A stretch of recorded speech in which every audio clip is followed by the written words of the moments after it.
Hello students, welcome to engineers Pathshala. आज हम लोग नया यूनिट पढ़ने वाले हैं, एलिगेशन या फिर हिंदी में मिश्रण। ठीक है। तो मिश्रण का पहला क्वेश्चन हम लोग करते हैं। सबसे पहला क्वेश्चन है, एक 25 रुपए किलोग्राम की वस्तु में 20 रुपए पर केजी की वस्तु किस अनुपात में किस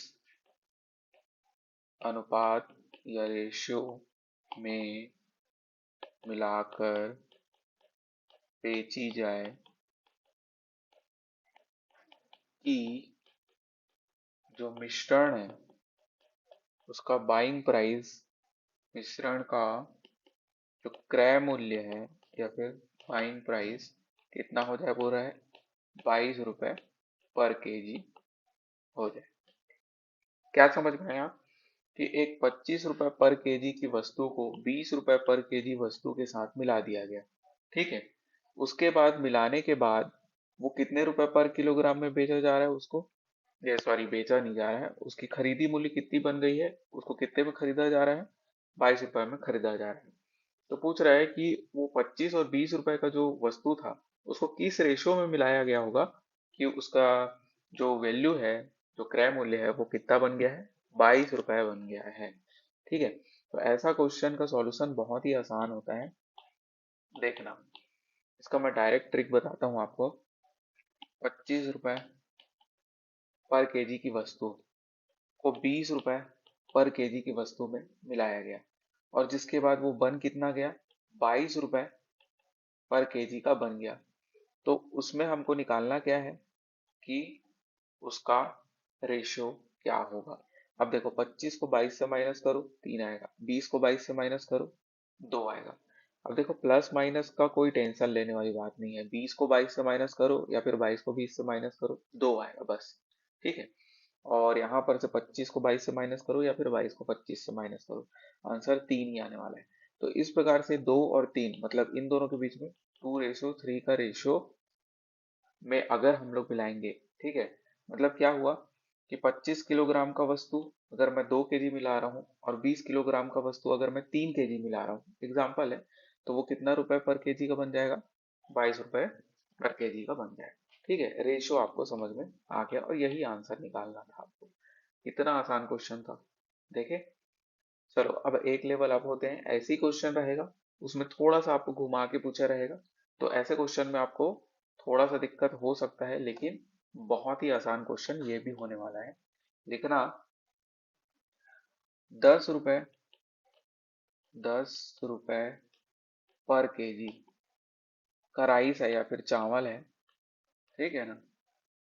और क्या किया गया, इसको 16 रुपए पर केजी चावल के साथ मिलाया गया या फिर, ठीक है, ऐसा मिलाया गया। तो फिर पूछ रहा है किस अनुपात में मिलाकर, इस लाइन को अच्छे से समझना ना, किस अनुपात में मिलाकर 18 रुपए पर केजी के भाव में भाव में बेचा जाए बेचा जाए कि 20% का लाभ प्राप्त हो, 20% का लाभ हो। ठीक है, इस क्वेश्चन को थोड़ा समझा देता हूँ। 10 रुपए पर केजी का चावल था, उसको 16 रुपए पर केजी के चावल में मिलाया जाना है। तो वही पूछ रहा है कि किस अनुपात में इन दोनों को मिलाएं कि वो 18 रुपए पर केजी में अगर बेचा जाए तो 20% का लाभ प्राप्त हो। इससे जस्ट पहले वाला क्वेश्चन जो पढ़े थे ना, उसमें आपको क्या दिया रहता था, किस अनुपात में मिलाया जाए कि वो इतने रुपए में खरीदा जाए। ठीक है, लेकिन इसमें क्या दिया गया है, आपको सेलिंग प्राइस दिया है ना कि कॉस्ट प्राइस दिया है। ठीक है ना, बाइंग प्राइस नहीं दिया है, इसका आपको सेलिंग प्राइस दिया है। सीपी ना दे के एसपी दिया है। एसपी मतलब सेलिंग प्राइस होता है और सीपी मतलब क्या होता है, कॉस्ट प्राइस होता है। ठीक, तो अब क्या करोगे आप लोग, पहले सीपी निकाल लो ना भाई, उसके बाद क्वेश्चन सॉल्व है। ठीक है, पहले जो कॉस्ट प्राइस है वो निकालो। कॉस्ट प्राइस निकालने के लिए हमको सेकेंड लाइन को पढ़ना पड़ेगा, किस अनुपात में मिलाया जाए। मतलब मान लेते हैं कि हमारा जो सेलिंग प्राइस है उसको एक्स मान लो, या फिर सॉरी, जो कॉस्ट प्राइस है उसको सीपी मान लेता हूँ। ठीक है, तो मान लेते हैं कि हमको जो भी लाभ या फिर हानि होता है वो सीपी में ही होता है, कॉस्ट प्राइस में ही होता है। अभी क्या हो रहा है, 20% का लाभ हो रहा है, तो 20% का लाभ हो रहा है तो कितने रुपए में बेचा जा रहा है, 18 रुपए में, तो यहाँ पर से सीपी निकल जाएगा क्या। अगर ये नहीं समझ में आता तो थोड़ा सा कंसेप्ट समझा देता हूँ। क्रय मूल्य या फिर कॉस्ट प्राइस में ही हमको लाभ या हानि मिलता है। ठीक है, हम लोग ऐसा फॉर्मूला पढ़ते थे ना, सीपी में लाभ या हानि, सीपी में लाभ या हानि। ठीक है, तो इसको हम लोग कैसे लिखते थे, 100 ± x। एक्स क्या है, आपका लाभ या हानि है, डिवाइडेड बाई 100 टू क्या होता था, एसपी मतलब बाई क्या बोलना चाहिए, सेलिंग प्राइस, विक्रय मूल्य। ठीक है, तो ऐसा लिखते थे। तो ऊपर वाले को हम लोग किस फॉर्म में लिखेंगे, बचपन में कैसे लिखते थे, सीपी प्लस 20% का लाभ हो रहा है तो हम लोग 100 + 20 लिखते, तो 120 divided by 100 is equal to कितना होता, एसपी होता। तो ऐसा बच्चों टाइप का हरकत ना करने के बजाय आप लोग डायरेक्ट ऐसा करेंगे। ठीक है, और आंसर निकाल के बताएंगे। ठीक है, चलो, तो ये सबको छोड़ दो, फॉर्मूला आपको थोड़ा बहुत याद होना चाहिए। क्रय मूल्य में ही आपको लाभ या हानि मिलेगा। ठीक है, क्रय मूल्य में ही लाभ या हानि मिलेगा, और यहाँ पर थोड़ा फॉर्मूला गलत लिख दिया हूँ। ठीक है ना, सीपी प्लस सीपी इंटू कर दिया हूँ, एक्चुअली में इतना ही बस होता था ना। तो सीपी इंटू क्या हो जाएगा, 100 प्लस माइनस ये एक्स जो है लाभ या हानि है। ठीक है ना, लाभ या हानि, अगर आपको लाभ मिलेगा तो प्लस लिखोगे, हानि मिलेगा तो माइनस लिखोगे। तो ये हो जाएगा, लाभ या हानि हमेशा सीपी में यानी क्रय मूल्य में मिलता है, और उसके बाद अपने को विक्रय मूल्य बराबर होता है।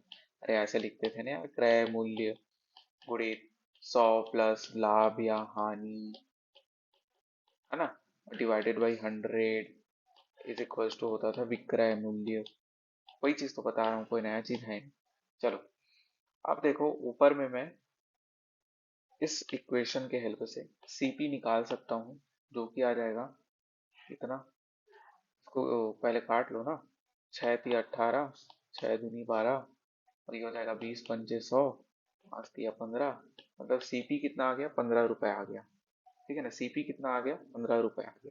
बस आपको काम बन गया। अब 10 रुपए की वस्तु को 16 रुपए पर केजी की वस्तु में मिलाना है, तो वो बन कितना जा रहा है, 15 रुपए का बन जा रहा है, तो वो रेशो निकाल लो। पहले क्या था कि 10 रुपए की वस्तु को 16 रुपए की वस्तु में मिलाया जा रहा है, तो वो कितना बन रहा है नहीं बता रहा था, वो बोल रहा था कि हम लोग कितने में बेच रहे हैं, कितने में बेच रहे हैं, डायरेक्ट 18 रुपए में बेच रहे हैं तो उसको 20 रुपए का लाभ प्राप्त हो जाता था। ठीक है, मतलब 15 रुपए तो आप लोगों के लिए, लेकिन बेच कितने में रहे हो, 18 रुपए में बेच रहे हो, ये क्वेश्चन में दिया था, इस चीज को समझना था आपको। तो पहले हम लोग सीपी निकाल के देखे, और सीपी निकालने के बाद बस आपको रेशो मिल जाएगा। ठीक है, 1:5, 1:5, और यही आपका क्या हो जाएगा, आंसर हो जाएगा। ठीक है, इजी। चलो, अब नेक्स्ट क्वेश्चन मेरे को बना के दिखाना। नेक्स्ट क्वेश्चन ऐसी क्वेश्चन मैं दे रहा हूँ, ये आप लोगों के लिए होमवर्क, या फिर यहीं पर बनाना होगा तो बना लेना, है ना। तो 25 रुपए पर केजी का कोई सा भी वस्तु था, उसको क्या किया जा रहा है, 30 रुपए पर केजी, 30 रुपए पर केजी के साथ मिलाया जा रहा है। तो वही पूछ रहा है किस अनुपात में मिलाया जाए, वो रेशियो को ही पूछ रहा है, किस अनुपात में दोनों को मिलाया जाए। ठीक है, इस लाइन को मैं लिख रहा हूँ पूरा, समझ लेना। किस अनुपात में मिलाकर 21 रुपए पर केजी में सेल किया जाए या फिर भेजा जाए कि 25% का लॉस हो, याद रखना, हानि दिया है। ठीक है, सेम क्वेश्चन है, इसमें बस लॉस है, इससे पहले वाले में बेनिफिट था।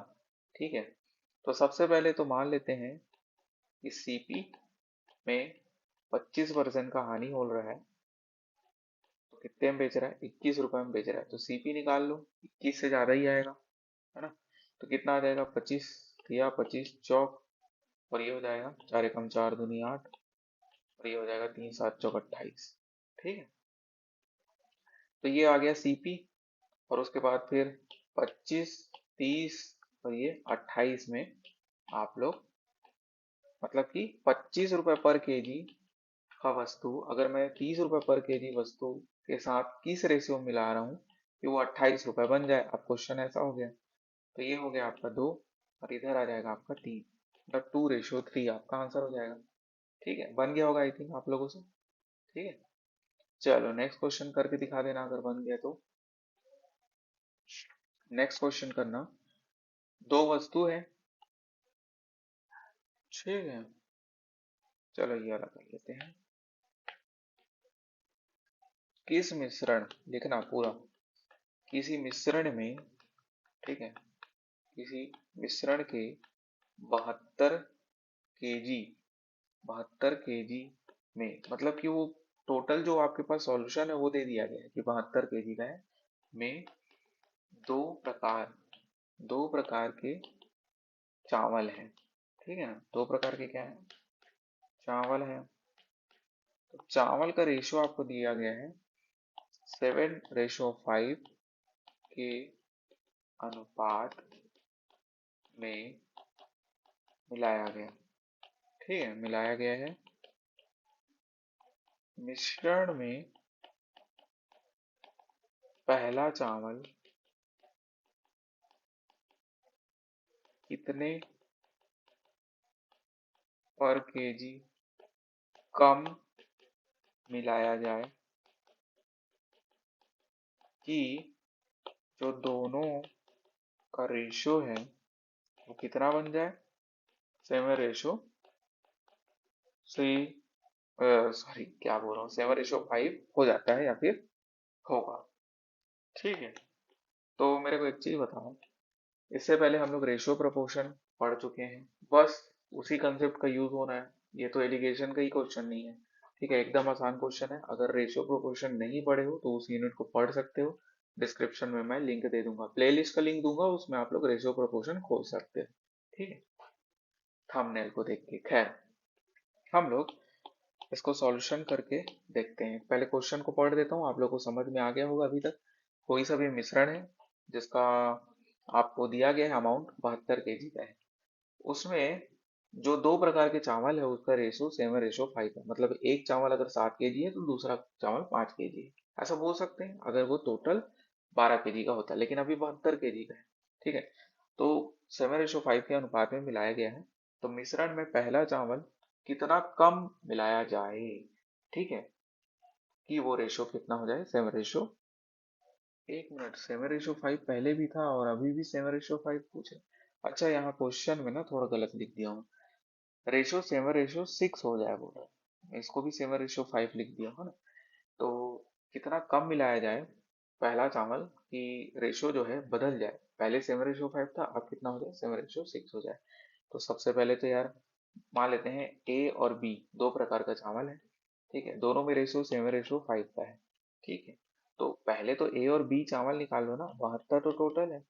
तो ए जो है, ए प्रकार का चावल कितना हो जाएगा, 72 × 7 भाई 7 5 12, मतलब कि 12 छक्का 72, 6 सत्ते 42। तो बी प्रकार का चावल कितना हो जाएगा, 72 - 42 कर लो तो 30 आ जाएगा, या फिर आप लोग 72 × 5/12 भी कर सकते थे, 6 पंचे 30। ठीक है, तो आपको समझ में आ गया कि पहला चावल जो है वो 42 केजी है और दूसरा चावल जो है 30 केजी है। अब ये बोल रहा है, सेकंड लाइन पढ़ना, मिश्रण में पहला चावल कितना कम मिलाया जाए। तो मान लेते हैं पहला चावल तो आपके पास 42 केजी है, उसमें कितना कम मिलाया जाए, एक्स कम मिलाया जाए, ऐसा हम लोग एज्यूम कर लेते हैं। ठीक है ना, एक्स कम मिलाया जाए, और दूसरा चावल में तो किसी भी प्रकार का कोई छेड़खानी नहीं है। लेकिन अब रेशियो क्या हो जाता है, पहले जो 7:5 था वो 7:6 हो गया। ठीक है, तो आपको एक्स का वैल्यू निकाल के बताना है। बोला है ना क्वेश्चन में, कितने पर केजी कम चावल मिलाया जाए, वही आपको निकालना है। तो एक्स कम मिलाया जाए, अपन एज्यूम कर लिए, तो एक्स का वैल्यू निकाल लो, वही आपका आंसर हो जाएगा। ठीक है, पहले तो जो कट रहा है उसको काट दिया करो, 6 पंचे 30 हो गया, और ये हो जाएगा 7×5 35, और ये हो जाएगा आपका 42 - 35। ठीक है, मतलब ये था ना 42 - x = 35, तो x की वैल्यू क्या आ जाएगा 42 तो ये आ जाएगा 7 kg। ठीक है, आंसर कितना आ गया आपका 7 kg कम चावल मिलाया जाएगा पहले वाले चावल में, तो रेशो 7:6 हो जाएगा। ठीक है, एक क्वेश्चन बना के दिखा देना अगर ये समझ में आ गया होगा तो, एक क्वेश्चन बना के दिखा देना भाई एकदम बढ़िया से। तो लिखना एल्कोहल, ठीक है ना, एल्कोहल, आप लोगों के लिए क्वेश्चन आ गया एल्कोहल और पानी, ठीक है, के 50 लीटर मिश्रण, ठीक है, मिश्रण में दोनों का जो रेशियो है, टोटल कितना है 50 लीटर, इसमें 2 और 3, मतलब 2 क्या है एल्कोहल है तो 3 क्या है पानी। आप लोग तो नीटी लगाते होगे, तो दोनों की कितनी मात्रा बढ़ा दी जाए, समझ में आ रहा है? दोनों की कितनी मात्रा बढ़ा दी जाए कि मिश्रण में उनका जो रेशियो है वो कितना हो जाए 5:7 हो जाए। ठीक है ना, तो पहले कितना था 2:3 था। अब मैं क्या कर रहा हूँ, मतलब क्वेश्चन में क्या बोल रहा है कि दोनों में मैं बढ़ा रहा हूँ, दोनों का रेशो बढ़ा रहा हूँ, पानी का भी और एल्कोहल का भी।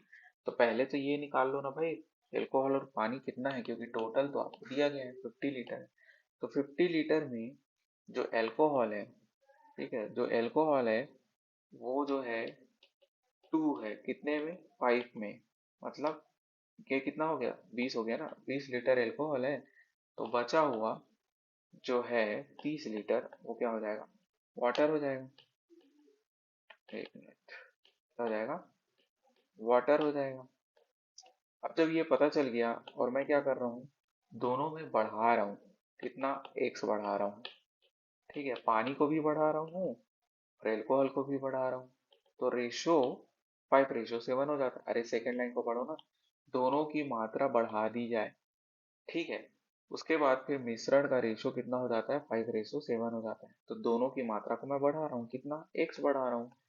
बस अब क्या है सॉल्यूशन का पार्ट है, 7×2 = 14 हो जाएगा प्लस 7x = 5 दिया 15 हो जाएगा और प्लस 5x, तो 2x = 10 आ गया, फिर x की वैल्यू कितना आ गया 5 लीटर। तो 5 लीटर आप लोग पानी को भी बढ़ा रहे हो एल्कोहल को भी बढ़ा रहे हो, जिससे रेशो कितना हो जा रहा है 5:7 हो जा रहा है। अब नेक्स्ट क्वेश्चन बनाना भाई, ये वाला क्वेश्चन आपका ट्रिक से ही बनेगा अभी जो मैं बताने वाला हूँ, क्योंकि इसको कंसेप्ट से बनाओगे बहुत ज़्यादा टाइम लगेगा। कंसेप्ट भी थोड़ा सा बता दूंगा।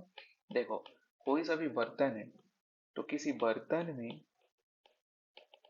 50 लीटर मान लेते हैं मिल्क है, दूध है, ठीक है, अब उसमें क्या किया जा रहा है 5 लीटर मिल्क निकाल लिया जा रहा है, मिल्क के स्थान पर 5 लीटर पानी मिला दिया जा रहा है,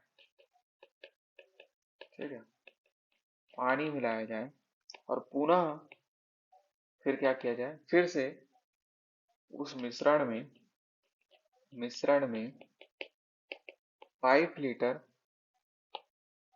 जो जो भी मिल्क है बचा हुआ उसमें क्या किया जा रहा है निकाला जा रहा है, मतलब ये जो प्रोसेस है वो 3 बार रिपीट किया जा रहा है, 3 बार रिपीट हो रहा है, ठीक है ना, हो रहा है। देन आपको निकालना है कि अंत में लास्ट में आपके बर्तन में पहले द्रव की, मतलब कि आपको क्या निकालना है मिल्क, मिल्क की मात्रा, अंत में बर्तन में मिल्क कितना बचा है, समझ में आया? अरे पहले क्या था प्योर मिल्क था 50 लीटर का, ठीक है, उसमें क्या किया कि 5 लीटर मिल्क को निकाल दिए, लेकिन 5 लीटर क्या डाल दिए, पानी डाल दिए। मतलब ये क्या हो गया, अब 45 लीटर क्या है, मिल्क है, और प्लस 5 लीटर उसमें पानी है। ठीक है ना। अब क्या किए कि यही प्रोसेस को 3 बार किए, मतलब दूसरे बार भी क्या किए। अब जो बचा, ये वाला हमारे पास क्या है, सॉल्यूशन है। अब इस सॉल्यूशन में जब आप लोग क्या करना चाह रहे हैं, 5 लीटर निकालोगे तो केवल मिल्क निकलेगा क्या, नहीं, क्योंकि अब जो रेशो है 45:5, यानी कि समझ गए ना, इतना मिल्क है और इतना क्या है, पानी है। अब सेकेंड स्टेप में जब निकालोगे 5 लीटर फ्लूइड, तो उसमें क्या होगा, 45:5 में ही आपका क्या निकलेगा, पानी और वाटर निकलेगा। समझ में आ रहा है कि नहीं समझ में आया। 5 लीटर अब दूसरे बार में जब निकालो, पहले बार में तो पूरा मिल्क था, इसलिए 5 लीटर पूरा मिल्क निकल गया और 5 लीटर पूरा पानी डाल दिए। ठीक है। लेकिन जब दूसरे बार में 5 लीटर निकालोगे, तो उसमें पूरा पूरा 5 लीटर दूध ही निकलेगा क्या, नहीं, क्योंकि उसमें अब पानी भी आ गया है, तो थोड़ा बहुत पानी तो निकलेगा ही ना साथ में। तो ऐसी प्रोसेस को आप लोग क्या कर रहे हो, 3 बार रिपीट कर रहे हो। अब सोच के देखो, अगर इसी को आप लोग डिटेल में बनाओगे तो कितना टाइम लगेगा, है ना। 3 बार कर रहे हो, और आखिरी में मेरे को बताना है कि पानी, सॉरी, जो मिल्क है, दूध है, उसकी मात्रा या फिर परसेंटेज बताइए। ठीक है ना, कितना परसेंटेज, या फिर सॉरी परसेंटेज नहीं, अमाउंट बताना है, कितना अमाउंट में एक्चुअल में अब मिल्क बचा हुआ है, पानी को अगर छोड़ दिया जाए। तो पहले बार में तो 45 बचा था, वैसे ही अब दूसरे बार में कितना बचेगा, तीसरे बार में कितना बचेगा। तो इसको बनाने का एक तरीका है। देखो हम लोग क्या कर रहे हैं, मेरे पास 50 लीटर क्या था, मिल्क था। उसमें मैं क्या किया कि 5 लीटर निकाल रहा हूँ, 5 लीटर निकाल रहा हूँ मिल्क को। ठीक है, और क्या कर रहा हूँ, उतना ही डाल रहा हूँ, लेकिन निकाल रहा हूँ कितना, 5 लीटर, कितने में, 50 में। और कितने बार ये प्रोसेस को रिपीट कर रहा हूँ, 3 बार। बस अब इसको सॉल्व करना और आंसर मेरे को बता दे। फिर से मैं बोल रहा हूँ, 50 लीटर मेरे पास सॉल्यूशन था, अभी क्वेश्चन में मेरे पास मिल्क है, सॉल्यूशन क्या है, मिल्क है। अब मैं क्या कर रहा हूँ, उस मिल्क में 5 लीटर मिल्क को निकाल रहा हूँ, है ना। 5 लीटर मिल्क को निकाल रहा हूँ, मतलब 50 - 5 करूंगा तो कितना आ गया, 45 आ गया। कितने में निकाल रहा हूँ, सॉल्यूशन मेरे पास 50 था ना, और ये प्रोसेस को कितने बार रिपीट किया, 3 बार रिपीट किया। ठीक है, मान लेते इस क्वेश्चन में बोलता कि 50 लीटर मेरे पास पानी है, इसमें मैं 10 लीटर, अरे सॉरी, 50 लीटर पानी बोल दिया ना, 50 लीटर मेरे पास दूध है, और इस 50 लीटर दूध में मैं 10 लीटर क्या कर रहा हूँ, दूध को निकाल रहा हूँ, और उसकी जगह में उतना ही डाल रहा हूँ। तो 10 लीटर निकाल रहा हूँ, इसलिए 40 लेगा। कितने में निकाल रहा हूँ, टोटल तो मेरे पास 50 लीटर का ही था। और मान लेते हैं कि यही प्रोसेस को 5 बार रिपीट किया जाए, तो इस केस में आप लोग 5 का पावर लगाते। आ गया ना समझ में। बस यही करना है, और सॉल्यूशन करके बताना है। सॉल्यूशन है, अब उसके बाद क्या है, 5 नहीं 45 हो जाएगा, 5 50 हो जाएगा, 9 का क्यूब होता है 729, और ये हो जाएगा 5/, इसको 100 लिख सकता हूँ, 5 20 हो जाएगा। अब ये तो सॉल्यूशन का पार्ट है ना। और ये हो जाएगा 2 तिया 6, 2 छक्का 12, दशमलव, और ये हो जाएगा 2 चौक 8, 2 पंचे 10। इतना लीटर आपका आंसर आ जाएगा। मतलब कि 3 बार अगर इसी प्रोसेस को करोगे, तो आखिरी में आपके पास दूध 50 लीटर में से सिर्फ 36.45 लीटर ही बचेगा, बाकी क्या है, पानी है। आ गया समझ में। अगर ये समझ में आ गया तो एक क्वेश्चन मेरे को बना के दिखा देना, थोड़ा सा दिमाग लगाना और बनाना, क्योंकि इसी कंसेप्ट का यूज होने वाला है, नए कंसेप्ट कुछ नहीं। एक बर्तन है, उस बर्तन में आपके पास 60 लीटर क्या है, एल्कोहल है। ठीक है, एल्कोहल रखा हुआ है, एल्कोहल रखा गया है। अब क्या किया गया कि 10 लीटर एल्कोहल निकाला जा रहा है, 10 लीटर एल्कोहल निकाला गया, 10 लीटर एल्कोहल निकाला गया या फिर निकाला गया, और उसके प्लेस में, उसके स्थान में उतना ही पानी डाल दिया गया, उतना ही पानी डाला गया। ये पहली बार में किया गया। और सेकेंड बार में क्या किया गया, 15 लीटर एल्कोहल को निकाला गया और उसके स्थान में उतना ही पानी डाला गया। और तीसरी बार में क्या किया गया, 12 लीटर एल्कोहल निकाला गया और उसके स्थान में उतना ही पानी डाला गया। इससे पहले वाले क्वेश्चन में सेम अमाउंट में ये काम कर रहे थे, इसमें क्या कर रहे हैं, अलग अलग अमाउंट में काम कर रहे हैं। 60 लीटर मेरे पास अल्कोहल था, उसमें पहले स्टेप में 10 लीटर निकाला गया अल्कोहल को और उसके प्लेस में उतना ही पानी डाल दिया गया। उसके बाद सेकेंड बार में क्या किया जा रहा है, 15 लीटर को निकाला जा रहा है, उतना ही डाल दिया जा रहा है, और तीसरे बार में 12 लीटर एल्कोहल को निकाला जा रहा है, उतना ही डाल दिया जा रहा है। तो क्वेश्चन सेम है। क्वेश्चन में आपको वही पूछा है कि अंत में एल्कोहल की या फिर शुद्ध एल्कोहल कितना रह जाता है ना, या फिर उसकी मात्रा बताना है, शुद्ध एल्कोहल की मात्रा बताइए। ठीक है, अंत में शुद्ध एल्कोहल की मात्रा बताइए। वैसे ही बनेगा, उसी कंसेप्ट का यूज करके बनेगा। होप आप लोगों से ये क्वेश्चन बन जाएगा। ठीक, अगर नहीं बना होगा तो इधर देख लेना। कुछ नहीं किया गया यार, इसमें 60 लीटर था, कितना निकाला जा रहा है पहले बार में, 10 निकाला जा रहा है, मतलब 50 कितने में, 60 में। दूसरे बार में कितना निकाला जा रहा है, 15 निकाला जा रहा है, 15 मतलब 45 डिवाइडेड बाई 60, 60 - 15 करोगे। और तीसरे बार में कितना निकाला जा रहा है, 60 में 12 निकाला जा रहा है, तो 12 माइनस करो ना, 60 में कितना हो जाएगा, 48। तो 48 डिवाइडेड बाई 60, बस इसको सॉल्व कर लो, आंसर आ जाएगा। आया कि नहीं समझ में? ये स्टेप आपको समझ में आना चाहिए था, उसके बाद तो कुछ है ही नहीं। इसके बाद क्या करना है, काटो पीटो और आंसर मेरे को बता दो। 12 × 4 = 48, 12 × 5 = 60, 5 नहीं आता 45, इन दोनों को काट दो और कुछ बट रह गया। 2 दूनी 4, 2 तिया 6, 3 तिया 9, 3 दूनी 6, 5 30 लीटर। आखिरी मतलब एल्कोहल आधा ही रह जाएगा। आया समझ में? और आधा क्या है आपका, पानी है। तो इससे आगे हम लोग नेक्स्ट लेक्चर में करेंगे, है ना। और उसके बाद ये वाला यूनिट भी आपको खत्म हो जाएगा। अगर आपको लेक्चर समझ में आ रहा है तो लाइक शेयर एंड सब्सक्राइब कर सकते हैं। मिलते हैं हम लोग नेक्स्ट